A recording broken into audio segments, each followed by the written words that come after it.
నమస్కారం గురుగారు. ఓం శ్రీ మహాగణాధిపతయే నమః.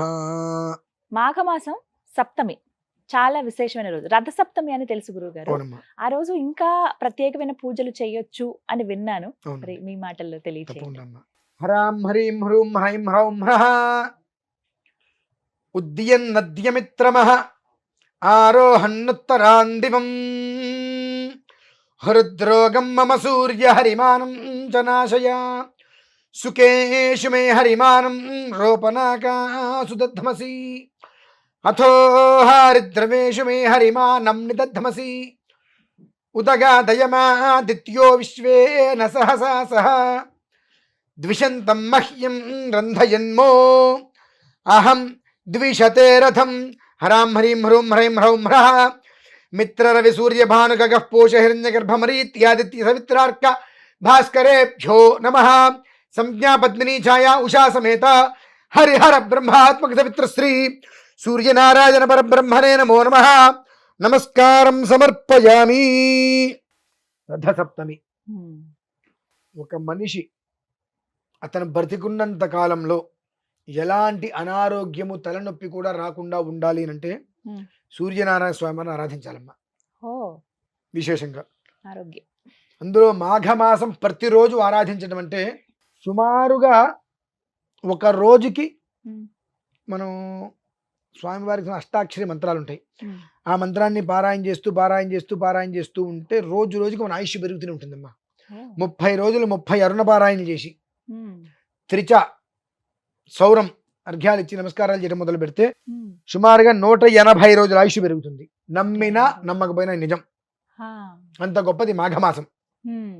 విజయవాడలో ఇంద్రకిలాద్రి పక్కన విజయేశ్వర స్వామి ఆలయం ఉంటుందమ్మా. మీరందరూ జీవితంలో బాగుపడాలి అనుకుంటే ఒక్కసారి ఏదో ఒక ఆదివారం ఆలయానికి వెళ్ళండి. వరుసగా వేద పండితులు కూర్చుంటారమ్మా. అరుణ పారాయణ చేస్తారు. అటు ఒక 50 మంది, ఇటు ఒక 50, అటు ఒక 100 మంది, ఇటు 100 మంది అరుణ పారాయణ చేస్తారు. రథసప్తమి రోజు నాడు వెళ్ళండి. ఈ ధనుర్మాసంలో ఈ గొబ్బెమ్మలు చేసి పిడకలు, ఆ పిడకల మీద పరమాన్నం వండుతారు. అక్కడ అందరికి ప్రసాదంగా ఇస్తారు. మీరు గమనించండి. అందరు కలిసి ఓం భద్రం కర్ణేభిస్తృణయామ దేవా అంటూ మొదలు పెడతారు ఏకకంఠంతో. సగం వరకు రాగానేమ్మా ఒక క్షణం, ఒక 45 సెకండ్లు, 50 లేదా 1-1.5 నిమిషం అందరూ మౌనంగా ఉంటారు. చెప్పుకొని ఎవరితో ఒకరు ఇట్లా ఉండదు. ఆ మంత్రం వెళ్తూ అక్కడ రాగానే ఠక్ అని మానేస్తారు. అందరూ సైలెంట్గా అయిపోతారు. 1.5 నిమిషం తర్వాత ఓం అంటూ మొదలు పెడతారు. ఆ మంత్రంలో గొప్పతనం ఏంటంటే, ఏదైనా ఒక మాతృమూర్తి స్త్రీ గర్భవతిగా ఉంటే ఆ మంత్రం వినకూడదు. గర్భవతిగా ఉన్నప్పుడు ఆ మంత్రం వింటే వెంటనే ప్రసవం అయిపోతుందమ్మా.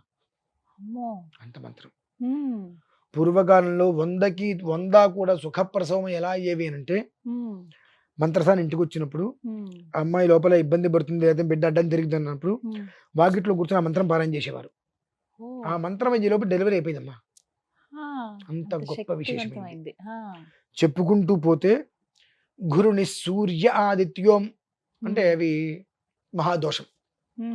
గురుని సూర్య ఆదిత్యోం యోగం. తేడా ఏంటండి అంటారు.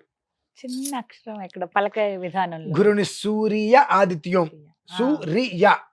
సూర్య ఆ ఒక్క అక్షరం జీవితాన్ని తలకిందులు చేస్తుందమ్మా. అంటే ఆ 8 అక్షరాలు మేము ప్రతినిత్యం చేసుకుంటూ ఉంటాం. ఆ చేసుకుంటున్నప్పుడు అది మనిషిని దేదీప్యమానంగా నిలబడుతుందమ్మా. అంతకు మించిన పరమరహస్యం తెలుసా మీకు? మాఘమాసంలో ఈ చాలా మంది ఉద్యోగస్తులు ఎక్కువ శాతం గాయత్రి జపం చేస్తూ ఉంటారు. ఎందుకు తెలుసా అండి? ఆ గాయత్రి మంత్రానికి మూలాధిదేవుడు సూర్యనారాయణ స్వామి వారు. ఆ గాయత్రి అమ్మవారికి ఆ మంత్రానికి ఎంత సంబంధం కూడా లేదు. తతు సవితు వరేణ్యం. ఆ ఒక సూర్యనారాయణ స్వామి వారి కిరణాల నుంచి ఉద్భవించిన మహత్తరమైన శక్తి మంత్రం అది. సావిత్రి మంత్రం అంటారు దాన్ని. సావిత్రి మంత్రం అంటారు దాన్ని. మన వాళ్ళు అడుగులు గాయత్రి మంత్రం అనేస్తారు. సావిత్రి మహామంత్రం. నాకు అంటే మా ఇళ్లలో 5వ సంవత్సరం 6వ సంవత్సరం ఉపనయనం చేసి ఆ మంత్రాన్ని మాకు ఉపదేశిస్తారమ్మా. అక్కంచి కట్టె కాలే వరకు చేయాల్సిందే. ప్రతిరోజు ఇంకా 3 పూట్ల, ప్రతిరోజు కాదమ్మా, 3 పూట్ల కట్టె కాలే వరకు చేయవలసిందే. ఇది చాలా మహత్తరమైన యోగం. అందులో కూడా మామూలుగా ప్రతి సంవత్సరం వచ్చేటువంటి దానికి ఉమ్, ఈ సంవత్సరం వచ్చినటువంటి దానికి ఉమ్, 10,000 కోట్ల జన్మల యోగం అమ్మా. ఉమ్. 10,000 కోట్లు. కోట్ల జన్మలు ఎత్తిన ఆ యోగం మనం పొందలేం. హా, ఎందువల్లనంటే హా, భౌమాశ్విని, ఆ రోజు అశ్విని నక్షత్రం, ఉమ్, మంగళవారం భౌమాశ్విని అంటారు. హోమాశ్వరి. తర్వాత వచ్చేటప్పటికి రథసప్తమి, దీన్నే రథసప్తమి. కామ్య సప్తమి అంటారమ్మా. ఉమ్, కామ్య సప్తమి. సప్తమి. హా, కమలాత్మిక అశ్విని, కమలాశ్విని అంటే హా, కమలాశ్విని, కామ్యాశ్విని, కమలాత్మిక సప్తమి, కామ్య సప్తమి, ఉమ్, భౌమాశ్విని, ఉమ్. ఇన్ని కలిసి భౌమ వచ్చాయి. సప్తమి అన్ని ద్విగుణీకృతంగా కలిసి వచ్చినాయి. ఉమ్. 122 పుష్కరాల తర్వాత ఓ, కలిసి వచ్చిందమ్మా. ఉమ్, దీనికి అంతకు మించిన మహర్ యోగం అనేటువంటిది పూర్ణ కుంభమేళ. ఉమ్. ఇది కూడా మనకు కుంభమేళ అవుతోంది కదా. భోగి రోజు నాడు వచ్చింది. అవును, 13. మనం ఎప్పుడు చూడాల. ఉమ్, భోగిరాజు భోగి రోజు. భోగిరాజు వచ్చింది. అవునండి, అవును. ఆ రోజు పౌర్ణమి. ఉమ్, అన్ని సంవత్సరాల తర్వాత అది ఉద్భవించింది. ఉమ్, ఆ రోజు నుంచి మొదలుకొని 22వ రోజు 4వ తారీఖు అమ్మా. ఉహుం. కరెక్ట్ గా లెక్కించు. 22 ఉమ్, 4 2 2 4 ధర్మ అర్థకామ్య మోక్షాలకు మూలం. ఉమ్, సప్తమి అనేటువంటిది జీవితానికి వృద్ధి. ఉమ్, అశ్విని అనేటువంటిది అశ్విన్యాది దేవతలు. ఉమ్, సంతానం కలగాలంటే వాళ్ళ అనుగ్రహం కావాలి, ఉమ్, అశ్విని దేవతలు. ఉమ్, ఇలా కమలాత్మిక అమ్మవారికి చాలా దేదీప్యమైనటువంటిది. ఉమ్, కమల బ్రహ్మ శుభయోగంతో కూడి వచ్చిందమ్మా. ఉమ్. చాలా శుభము అని అంటే విశేషవంతమైన మనం రోజు. చేసే ప్రతి పని ఎందు మనకు శుభం కావాలి. ఉమ్, బ్రహ్మ అంటే సృష్టించడం. అవును. ఇప్పుడు బ్రహ్మదేవుడు మనల్ని సృష్టించాడు. ఉమ్, మనం ఈ సోఫాల్ని, కెమెరాల్ని, టీవీని సృష్టించాం. ఉమ్, సృష్టించేటువంటి ప్రతిదీ కూడా శుభకరంగా ముందుకెళ్ళాలి. ఉమ్, అది కమలము అంటే విస్తరించడం. ఉమ్. ఆ ప్రతిదీ కూడా మొత్తం యావత్ ప్రపంచం విస్తరించాలి, ఉమ్, అందరూ కూడా సుఖంగా ఉండాలి అనేటువంటి దేదీప్యమైన పర్వదినమమ్మ. ఉమ్. రథ ఈ సప్తమి. రోజు నాడు ఉమ్, అరుణపారాయణ చేసుకొని ఉమ్, మరకత శివలింగం. ఉమ్, శివలింగాల్లో మొత్తం 11 రకాలు ఉంటాయమ్మా ఉమ్. సాధారణంగా. 11 రకాలు. ఉమ్, మరకత శివలింగము, ఉమ్, స్ఫటిక శివలింగము, ఉమ్, రత్న శివలింగము. రత్నం అంటే మనకు పగడం లాగా వస్తుంది. మ్మ్. శివలింగము, ఉమ్. రసలింగం పాదరసంతో చేసేటువంటి, Accurate. మృణ్మయం మట్టి, ఉమ్, లోహపు శివలింగం, సైకత శివలింగం, ఉమ్, నర్మదా బాణలింగం, ఉమ్, కృష్ణ శిల వాటితోటి ఉమ్. భస్మంతో చేస్తారు. చేసినటువంటి. తర్వాత రజిత శివలింగం, సువర్ణ శివలింగం. ఇలా ఉమ్. 11 రకాల శివలింగాలలో మోక్షదాయకమైనవి 4.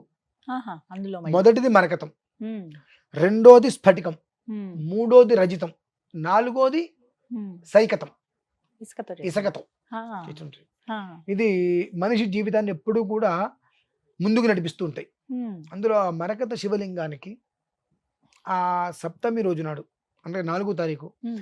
అభిషేకం కనుక చేసుకోగలిగితే సప్త జన్మ కృతం పాపం, సప్త జన్మాలుగా మనకు అనుభవించేటువంటి ఉత్కృష్టమైన దోషాలు కానీ పాపాలు అయినా ఉంటే ఆ ఈశ్వరుని అభిషేకం చేస్తుంటే ఆ నీళ్లు శివలింగం మీదుగా కిందకి ఎలా ధార వెళ్ళిపోతాయో ఆ రకంగా మన పాపాలు పోతాయమ్మా. బా. అంత ఉమ్. యోగవంతమైన రోజు. ఉమ్, అది కూడా ఎక్కడ చేయమనుంది విశేషంగా? ఉమ్. వారణాసి. కాశీలో అండి. ఉమ్, ఎందువల్లనంటే అమ్మా మనది ఉమ్. కర్మభూమి, అవును. అది పుణ్యభూమి. ఉమ్, అక్కడ అనేటువంటిది మనం చేసేటువంటిది ఒక్కసారి చేస్తే కొన్ని కోట్ల ఫలితం వస్తుంది. ఉమ్. ఇక్కడ కొన్ని కోట్ల సారి చేస్తే ఒక్కసారి వస్తే అదృష్టంగా మనం భావించవచ్చు. ఉమ్. అదేంటండి, ఉమ్. ఇక్కడ ప్రతిదీ కర్మే. కర్మ ఫలితం. నువ్వు ఎంత చేస్తే నీ కర్మ తొలగిపోవాలి ఉమ్, అంటే మనం కోరుకున్నవన్నీ రావాలంటే మనం చేసేదంతా పుణ్యమై ఉండాలి. మనం ఉండాల్సింది. ఎక్కడ చేస్తున్నాం అలా లేదు కదా అసలు. కాబట్టి మనకి ఏమీ రాదు. ఉమ్, కాబట్టి ఆ వారణాసి మహాక్షేత్రంలో ఉమ్, ఆ మరకత శివలింగానికి ఎక్కడైనా సరే, ఉమ్, ఆ మరకత శివలింగానికి అంటే ఆ వారణాసి మహాక్షేత్రంలో ఎక్కడైనా ఉమ్, మరకత శివలింగానికి అభిషేకం. ఉమ్, మీకు కుదరని పక్షం మీ ఇంట్లో మీ దగ్గర మరకత శివలింగం ఉంటే దానికి ఉమ్. అన్నాభిషేకం, దద్ధి అన్నాభిషేకం అంటే ఇంట్లో అన్నము చేసుకోవచ్చు. పెరుగన్నము రెండింటిలో అభిషేకం అమ్మా. చిన్న చిన్న శివలింగాలు ఉంటాయండి ఇంట్లో, పర్వాలేదా? ఏదైనా చేసుకోగలగాలి. ఉమ్, చేసుకోగలిగితే ఉమ్, వాళ్ళ జన్మాంతరంలో వెనక్కి తిరిగి చూసుకోకర్లేదమ్మా. ఉమ్. అంతటి మరకత శివలింగాన్ని తీసుకొని మేము కాశీ వెళ్తున్నాం. ఓ, 2వ తారీఖు బయలుదేరి కాశీ వెళ్ళి మీకు ఆ ఉమ్. శివలింగాన్ని కూడా ఇప్పుడు నేను తప్పకుండా చూపిస్తాను. తప్పకుండా. ఆ, ఇది మరకత చాలా శివలింగం, బాగుందండి అసలు. మహాదేవ ఏకశిలమ్మ. పూర్తిగా ఏకశిల ఆ. ఉన్నది. ఆ, ఆ మరకతాన్ని తీసుకొని ఉమ్, ఇన్ని కిలోలు అని చెప్పి తీసుకొని దాన్ని మిషన్ మీదుగా కాకుండా ఉమ్. హ్యాండ్ తోటి చెక్కించారు. ఆ, మొత్తం ఇప్పుడంతా కూడా ఆ ఏకశిల. ఏకశిలేనమ్మ. ఆ, అసలు ఎంత ఒకసారి అందంగా ఉందండి. స్టోన్ దెబ్బతింది, మళ్ళీ ఉమ్. మళ్ళీ స్టోన్ తెప్పించాము. ఆ! తెప్పించి మొత్తం అంతా ఏకశిలగా నాకు కావాలని చెప్పి తెప్పించుకున్నాం. ఎంత ఇది మొన్న బాగుందో భోగి అసలు. రోజు నాడు ఇంటికొచ్చిందమ్మా. ఆహా! హ్మ్. ఇప్పుడు ఈ శివలింగానికి మీరు ఇప్పుడు ఈ వారణాసిలో శివలింగాన్ని వారణాసి తీసుకెళ్ళాను కూడా కాదమ్మా. ఆ! అది కూడా కొంత యోగం ఉండాలి. హ్మ్. ఉదయం హ్మ్. సూర్యోదయానికి హ్మ్. వారణాసిలో శివలింగానికి అన్నాభిషేకము, హ్మ్. పెరుగన్నాభిషేకం ఇది హ్మ్. చేసుకొని హ్మ్. వెహికల్ ఎక్కి కంచి ప్రయాగరాజ్ కుంభమేళకి వెళ్తాం. ఓహ్! మధ్యాహ్నం సమయంలో కల్లా హ్మ్. కుంభమేళకి వెళ్ళి అక్కడ అభిషేకం చేయటం మళ్ళీ. హ్మ్. మళ్ళీ సాయంత్రానికి వారణాసి వచ్చి అభిషేకం చేయటం. మళ్ళీ. ఇదే అభిషేకం. ఆ! 3 కాలాలు యందు 3 చోట్ల దీనికి అభిషేకం అభిషేకం చేయాల్సిందేనమ్మా. చేస్తారు. హ్మ్. ఎందువలన చేయాలంటే మనకు హ్మ్. భగవద్గీతలో చెప్పబడింది. హ్మ్. అన్నాత్ భవంతి భూతాని పర్జన్యాత్ అన్న సంశయ యజ్ఞాత్ భవంతి పర్జన్య హ్మ్. యజ్ఞ కర్మ సముద్భవ అని చెప్పి హ్మ్. భూమి మీద పుట్టిన ప్రతి మనిషి కడుపు నిండా భోజనం చేయాలంటే హ్మ్. కొన్ని విధానాలు మనం అనుసరించాలి. హ్మ్. అంతకు మించినటువంటి యజ్ఞం ఇదేనమ్మా. ఆ! ఆ ఈశ్వరుడికి అభిషేకం చేసుకొని హ్మ్. 5వ తారీఖు ఈశ్వరుడికి దర్శనం చేసుకొని అందరిని వెనక్కి పంపించేస్తాం మాతో వచ్చిన వాళ్ళని. హ్మ్. ఇక నేను శివరాత్రి పర్యంతం అక్కడే. ఆహా! మీరక్కడే ఉంటారు. శివరాత్రి అయ్యే వరకు అక్కడే ఉండి నిత్యం దేవతార్చన హ్మ్. చేసుకోవటం కానీ అసలు ఎంత అటువంటిది. చక్కగా ఉందండి. చాలా బాగా కుదిరింది. ఇది ఎవరైనా సరే ఇలా పట్టుకోండి. మామూలుగా పట్టుకున్నప్పుడు ఏం బరువుండదు. ఒక హ్మ్. 4 కిలోలు ఉంటుందమ్మా మామూలుగా. హ్మ్. పెద్ద బరువేం అనిపించదు. హ్మ్. ఇలా పట్టుకుంటున్న కొద్దీ ఈ గోకర్ణ మహాక్షేత్రంలో ఆత్మలింగం ఎలా అయితే గనక లాగుతున్న కొద్దీ పైకెళ్ళిపోయిందో, ఇలా అవును. పట్టుకున్న కొద్దీ ఆ బరువు మనం మోయలేమమ్మా. హ్మ్. అది మన ఇలా పట్టుకుంటే హ్మ్. ఇలా ఇలా ఇలా తర్వాత దిగిపోతుంది తర్వాత కిందకి. ఆ దిగిపోతుంది. బరువు మనం మోయలేం. హ్మ్. మనం ఎంత ఆయన పట్టుకోవడానికి. అంతే. ఏదో ఒక క్షణం అంటే హ్మ్. ఇలా ఇలా పెట్టుకోగలుగుతాం. ఉండగలం గానీ ఆయన మనం పట్టుకోలేమమ్మా. హ్మ్. అట్లా ప్రతి మనిషికి కూడా ఆ భాగ్యం అనేటువంటిది దక్కాలి. ఇటువంటి భాగ్యం మరలా హ్మ్. ఈ శరీరంతో మనం చేయలేమమ్మా. చేయలేం. హ్మ్. ఇక ఎ ఎన్ని జన్మలు పడుతుందో హ్మ్. నిజమే. అది మాత్రం ఖచ్చితం. హ్మ్. ఇప్పుడొచ్చినటువంటి ఈ ఒక్క కుంభమేళయే హ్మ్. 144 చాలా సంవత్సరాలకొచ్చింది. హ్మ్. దీన్ని ఎలా లెక్క వెయ్యాలి? ఆ 144 సంవత్సరాలకు వచ్చింది అంటే ఆ తిథివార నక్షత్ర యోగ కిరణాలనేవి కూడా హ్మ్. ఏకకాలంలో హ్మ్. కలిసి రావాలి. హ్మ్. అలా ద్విగుణీకృతంగా కలిసి రావాలంటే మరో జన్మెత్తాలమ్మా. ఇంకా చూసినట్టేనండి. ఇప్పుడు ఇది ద్విగుణీకృతంగా వచ్చింది. 122 పుష్కరాలం అంటే 1400 సంవత్సరాలు. ఈ 1400 రథసప్తమి. హ్మ్. ఈ రథ బా సప్తమి సప్తమి. హ్మ్. 1400 సంవత్సరాలు. అంటే హ్మ్. 122 పుష్కరాల తర్వాత వచ్చింది. వస్తోంది. హ్మ్. ఇది త్రిగుణీకృతం రావాలంటే మన వల్ల ఎక్కడవుతుంది? అసలు చూడగానే ఆలోచన కూడా చేయలేమండి. మహాకుంభమేళే ఇప్పుడు హ్మ్. చూడండి. దీనికి మూల కారణం ఇంత ఈశ్వరుడు తేవటానికి. హ్మ్. రేపు మనకు శివరాత్రి అనంతరం హ్మ్. షడ్గ్రహ కూటమి ఉందమ్మా. ఆ! కలయిక. షష్ఠగ్రహ కుటుంబం. అవునండి. అన్నారు. అది విపత్తు వస్తుందా? నాశనం చేస్తుందా? బాగు చేస్తుందా? అంటే ఇది ఖచ్చితం అని చెప్పడం కష్టం. హ్మ్. నాశనానికి మూలముంది. హ్మ్. ఖచ్చితంగా ప్రళయం. హ్మ్. కానీ ఆ ప్రళయం రాదు అని చెప్పడానికి చాలా కారణాలున్నాయి. ఓహ్! రాదని. హ్మ్. జ్యోతిష్యమునంటే భయపెట్టేది కాదమ్మా. హ్మ్. ముందస్తు హెచ్చరిక. హ్మ్. హెచ్చరిక చేసి దాని నుంచి జాగ్రత్త కాపాడే పడాలి. ప్రయత్నాలు మనం చేసుకునేటువంటిది. అవును. ఇన్ని సంవత్సరాలు వచ్చిన తర్వాత వచ్చినటువంటి ఈ యొక్క కుంభమేళ పౌర్ణమి రోజు నాడు భోగి నాడు వచ్చింది. హ్మ్. భోగభాగ్యాలు మనందరం కోరుకుంటూ ఉంటాం. ఆ హ్మ్. భోగి రోజు నాడే పౌర్ణమి రోజు నాడే మనకు సంప్రాప్తమైంది. హ్మ్. ఎందువలన సంప్రాప్తమైంది అనంటే ఈసారి శివరాత్రి కూడా హ్మ్. ఈశ్వరుడు హ్మ్. సంహార భైరవంగా హ్మ్. సంహార భైరవుడు. హ్మ్. అష్టభైరవులు ఉంటారు మొత్తం అందులో సంహార అవునండి. భైరవుడు. సంహార భైరవ. కాలాగ్ని రుద్రుడై హ్మ్. చాలా అత్యంత ఆవేశంగా ఉన్నాడు ఈశ్వరుడు. హ్మ్. శివరాత్రి తర్వాత వచ్చే షష్టగ్రహ కూడా దానికి సంబంధించింది. వినాశకాలం మహాశివరాత్రి. దాపరించక తప్పదు. హ్మ్. దాని నుంచి మళ్ళీ నా పిల్లలే కదా బాధపడేది. ఆయన వాళ్ళకి పాపం. ఎట్టాగో జ్ఞానం లేకపోవచ్చు.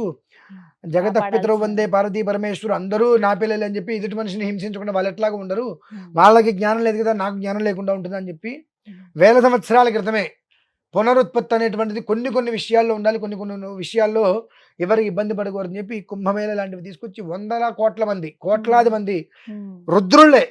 ఓహ్! ఇప్పుడు అక్కడికొచ్చిన వాళ్ళందరూ రుద్రులే కదమ్మా! నిజంగా. మీరు గమనించారో లేదో, శివస్వరూపులే అందరూ కూడా. మీరెవరన్నా వస్తా అంటే నేనున్న 2 రోజుల్లో మీకు చూపిస్తా అక్కడ. హ్మ్. గంగలోంచి ఇలా వస్తూ మాయమైపోతారు. ఆ! కనిపించరండి ఇంకా.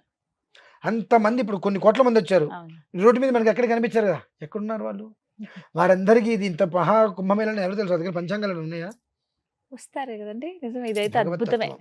హ్మ్. మన సనాతనంలో మాత్రమే ఉన్న తత్వం ఇది. ఎక్కడెక్కడో మనకు కనిపించరు కూడా కనిపించరు. హ్మ్. అంతమంది ఎక్కడి నుంచి వచ్చారు? మొత్తం ఈ స్టేట్ సెంట్రల్ గవర్నమెంట్ని రైలు మొత్తం తీయమండి, ఎవరు ఉండరు మ్యాక్సిమం. అందరూ కూడా వాయు రూపంలో మనోవేగంతో వచ్చేస్తారు. ఎలా వచ్చారో కూడా తెలియదు. ఆ వచ్చిన వాళ్ళు అలా వెళ్ళిపోతుంటారు మళ్ళీ.